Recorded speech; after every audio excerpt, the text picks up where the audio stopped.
कखां दी वाह वाह साडी कुल्ली कखां दी तू होवे ते लखां दी वाह वाह साडी कुल्ली कखां दी तू होवे ते लखां दी जिन्ना तैनू वेख लवां सिख नहीं लैंदी अखां दी जिन्ना तैनू वेख लवां बई जियो सिख नहीं लैंदी अखां दी। मेरा बाबा खाकी साहब से नजर है कि मैं ते सुख उदारा मंगया मैं ते सुख उदारा मंगया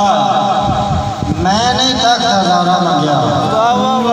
मैं ते सुख उदारा मंगया मैं नहीं तक हजारा मंगया मैनू तेरा मुखे काफी मैं नहीं तेन सारा मंगया मैनू तेरा मुखे काफी मैंने तेन सारा मंगया। भाई बहुत उम्दा एक गजल थोड़ी समाता में नजर है कि एक पुरानी आस न टूटी नजीर नजर साहब एक पुरानी आस न टूटी रखे बड़ा उदास न टूटी एक पुरानी आस न टूटी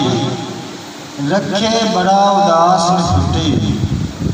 दसा की मुहब्बत बारे आउंदी नहीं जे रास न टूटी दसा की मुहब्बत बारे आउंदी नहीं जे रास न टूटी दी भी हो गई वड्डी सारी शेर गौर करना नजीर नजर साहब दी भी हो गई वड्डी सारी करदी रोज क्या दी भी हो गई वड्डी सारी करदी रोज क्या सुन फुटी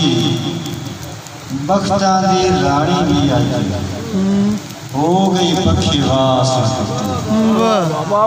बख्तां दी रानी भी अज हो गई पक्षी वास न फुटी खा गई उधर शाकिर जी खा गई उधर शाकिर जी हड्डियां उतों मास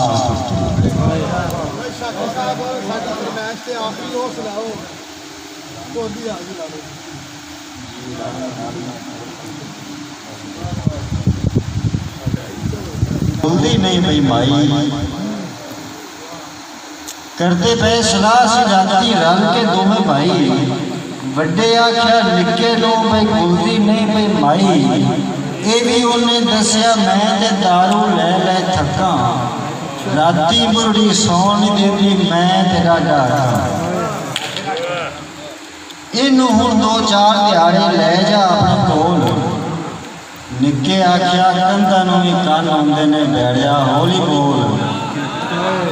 कंधा नूं भी कन आउंदे ने बैड़िया हौली बोल मन लवे जे तू किधरे मेरी एक गल मैं दसना वा तैनू इस मसले दा हल कि मेरा एक पुराना बेली विच लौट दे रहिंदा राती मेरे कोल सी बैठा मैनू ये गल कहंदा कि सुने हुण हुकूमत इत्थे शेल्टर होम बनाए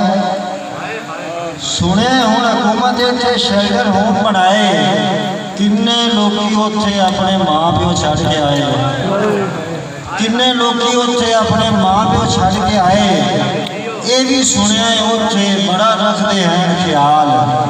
ओल्ड एज का बेनीफिट भी उत्थे देंदे नाल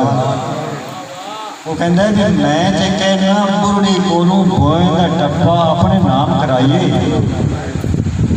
बुरड़ी कोलों बोए दा टप्पा अपने नाम कराइए छड्ड के बुरड़ी शेल्टर होम विच अपनी जान छुड़ाइए ते नाल दी मंजी ते पई बुरड़ी सुनिया सभे गल्लां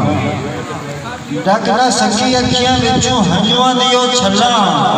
ते खबरे शाकिर केड़ियां सोचां दे विच डुब्बी उन्हें रात निभाई दम्मी तस्बीह हथ रह गई पूरी हो गई माई